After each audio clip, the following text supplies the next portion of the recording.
avançada. Configuração eletrônica e ligações. Metais e sólidos iônicos. Quando dois átomos formam uma ligação química, essa ligação pode resultar de átomos que estão compartilhando elétrons. Nesse caso, ela é denominada ligação covalente. Outro tipo de ligação se forma quando um átomo com forte atração por elétrons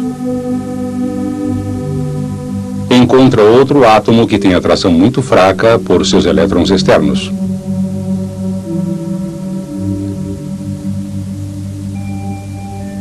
Isso resulta em uma transferência de pelo menos um elétron de um átomo a outro. Ambos os átomos se tornam partículas carregadas denominadas íons. E é a atração eletrostática entre eles que os liga entre si, formando o que é denominado ligação iônica. Esses princípios também podem ser usados para explicar por que substâncias têm certas propriedades. Porque, por exemplo, metais são bons condutores de eletricidade e calor.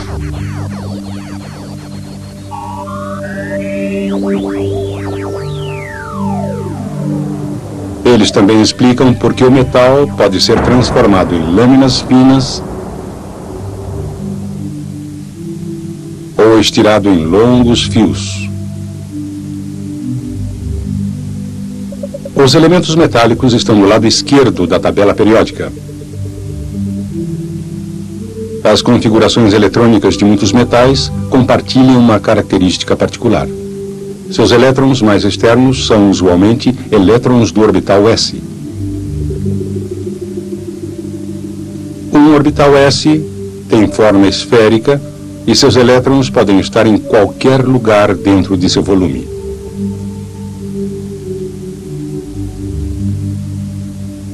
Quando um orbital é envolvido em uma ligação com qualquer outro átomo, essa ligação pode ser orientada em qualquer direção. Por outro lado, um átomo que exige um elétron a mais para preencher seus orbitais p externos só pode formar uma ligação em uma direção específica. Uma segunda característica importante dos elétrons do nível externo é que eles são retidos muito frouxamente pelo núcleo. Esses dois fatores levam a um tipo específico de ligação entre átomos de um metal. Vamos considerar um elétron do orbital S externo associado com um átomo específico. Ele pode estar em qualquer lugar no espaço definido pelo orbital. Como o elétron é retido tão frouxamente e pode estar bem longe do núcleo, ele pode ficar sob a influência do núcleo de um átomo adjacente. Originalmente, esse elétron pertencia a este átomo, mas simplesmente se afastou e foi capturado por outro. Isto quer dizer que em uma série de etapas, ele pode passar de um átomo para outro através de todo o volume do metal.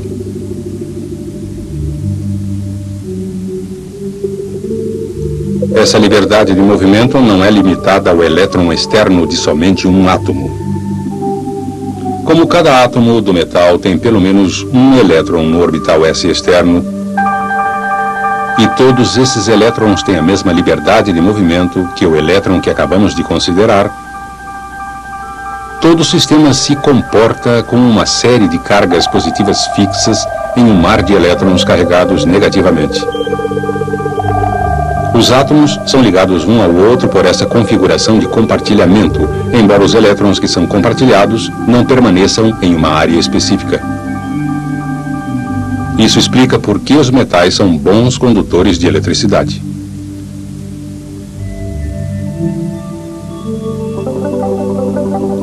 Quando é aplicada uma diferença de potencial, os elétrons externos retidos frouxamente afastam-se para a extremidade positiva.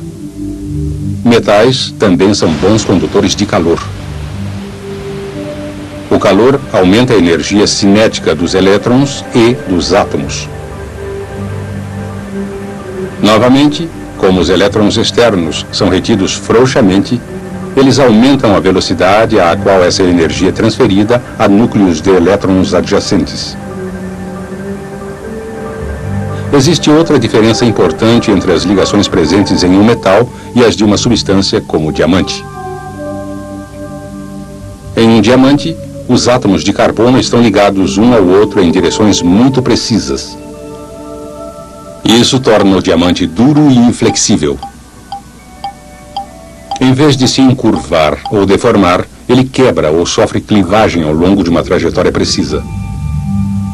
Metais, por sua vez, consistem de átomos que são atraídos um ao outro, mas as suas ligações não são direcionais. Como consequência, átomos de metal podem deslizar um sobre o outro. Isso torna possível prensar o material em lâminas finas ou estirá-lo, formando fios finos.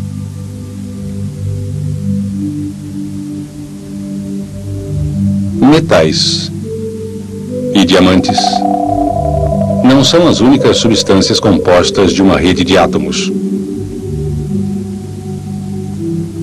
Quando o cloro e o sódio reagem, atraindo um elétron do sódio ao cloro,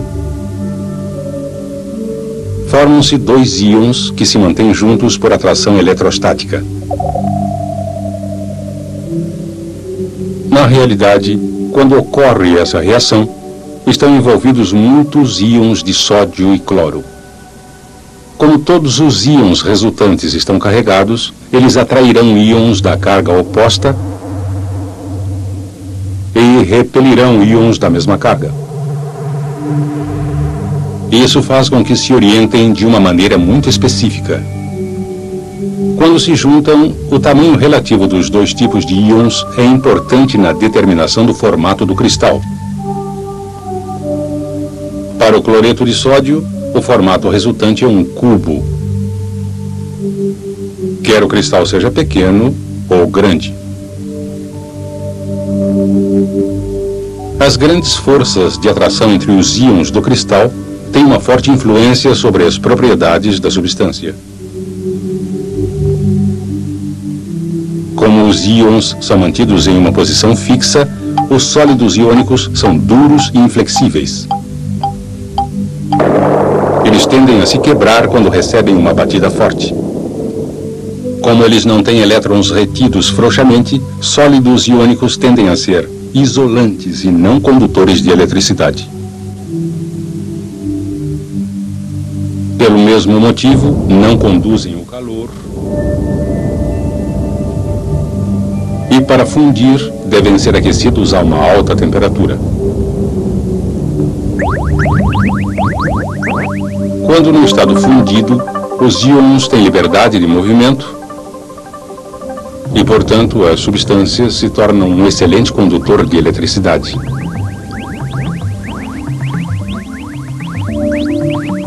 Existem muitas outras substâncias compostas de íons.